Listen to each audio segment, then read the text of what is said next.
Hi, my name is Trevor Dunn, and these are the films I watched from November 12th to the 18th. On November 13th, I watched State of Grace, directed by Phil Genoa. Terry Noonan, played by Sean Penn, comes back to his hometown of Hell's Kitchen. He gets involved with a drug deal gone bad and meets up with some of his friends to get work. His buddies are Jackie, played by Gary Oldman, who's an Irish gangster that's always drunk and 2 seconds away from flying off the handle. Reining him in is his brother and boss, Frankie, played by Ed Harris.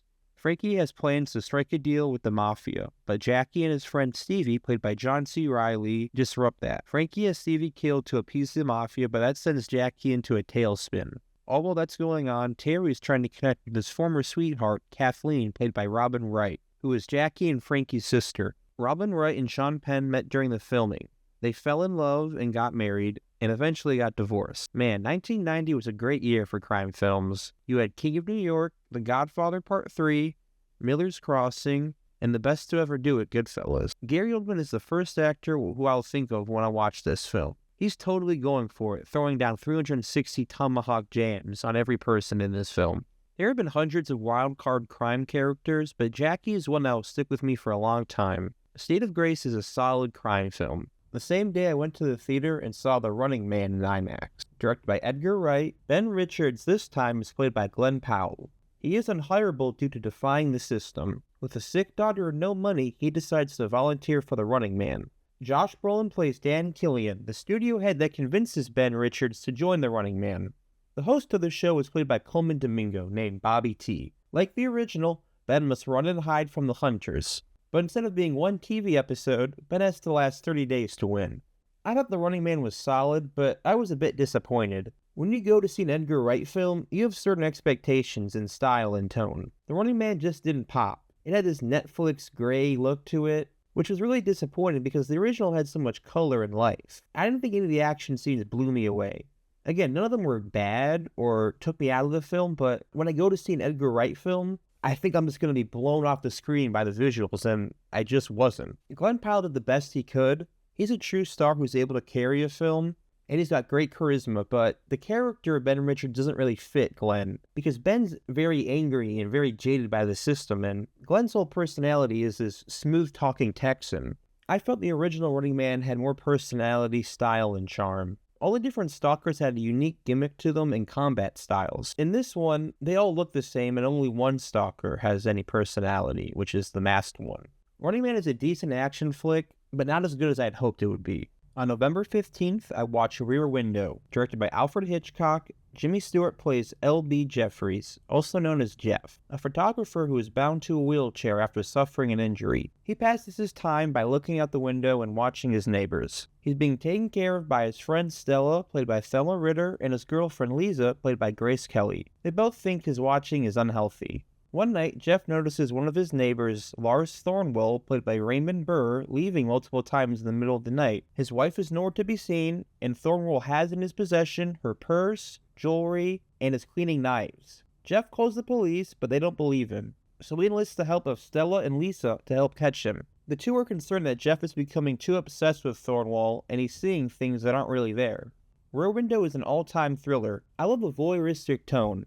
Seeing the small vignettes of all the neighbors helps breathe so much life and personality to this picture. Jimmy Stewart and Grace Kelly have amazing chemistry together. Lisa's a high society type person and Jeff is a photographer who just wants to get back in the field. Their back and forth brings a light touch to the film. Rear Window is extremely influential. Films like Body Double or Disturbia wouldn't have been made if they weren't inspired by Rear Window. It's one of the best psychological thrillers ever made. On November 16th, I watched Oh Brother, Where Art Thou? Directed by the Coen brothers, it's about 3 men in the chain gang played by George Clooney, Tim Blake Nelson, and John Turturro. They run off in search of buried treasure and are met by many interesting characters across the way. This is the Coen's version of the Odyssey. You have sirens, a cyclops, and a storm. I enjoyed Oh Brother, Where Art Thou?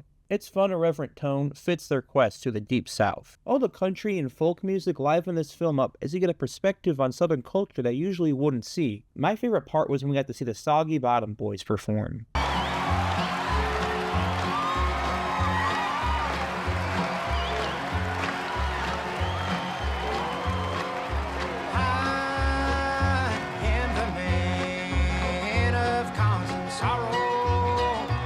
I've seen trouble. Hot damn!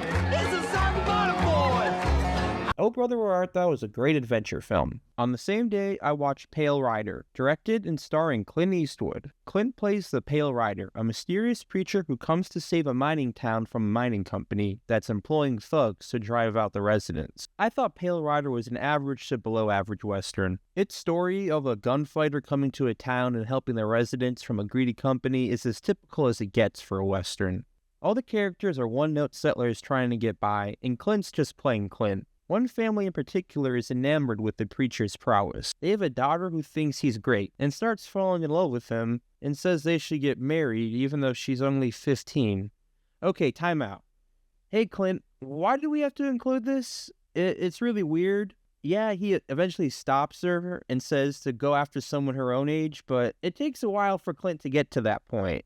I didn't think the action scenes were staged well either. Most of them have Clint sneak up behind a guy and take him out. I wouldn't recommend Pale Rider unless you're a huge Western or Clint Eastwood fan. On November 17th, I watched Avatar, directed by James Cameron. I wanted to watch all the Avatars before the new one comes out. Jake Sully, played by Sam Worthington, is a Marine who lost his legs and comes to Pandora to work on the Avatar program, where they go inside bodies of avatars so they can talk to the Na'vi. Jake is sent to learn their ways, but slowly starts to fall in love with the people, especially Natiri, played by Zoe Saldana. But the evil humans won't stop until they get their resources, and Jake decides to help the Na'vi and fight humanity. There's not much to say about Avatar that hasn't been said already. It has groundbreaking visuals, and the story is something we've seen before from films like Dances with Wolves or The Last Samurai, where a white man goes to a different culture, learns their ways, and fights against his own. But I don't come to Avatar for the story. I come for the visuals. Pandora is a living, breathing environment. All the flora and fauna look amazing 15 years later. I just love watching Jake interact with the environment.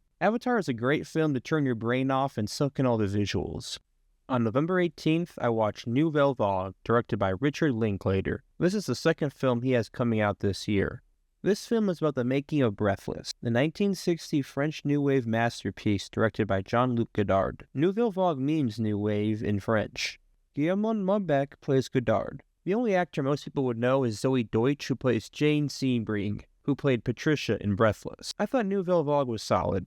The film is about the making of Breathless, so we see many iconic moments from the film. I'm just not the biggest Breathless fan. It's not one of my favorites of the French New Wave, but I admire its importance. One scene I liked was when they were talking about the editing of the film. Breathless was extremely influential on films with its fast-paced, irreverent editing style, and I liked how they communicated it. If you're a Godard fan or a general fan of the French New Wave, you should check out Nouvelle Vague. Thank you for watching. These are the films I watched from November 12th to the 18th. Please like and subscribe, and I'll see you next week.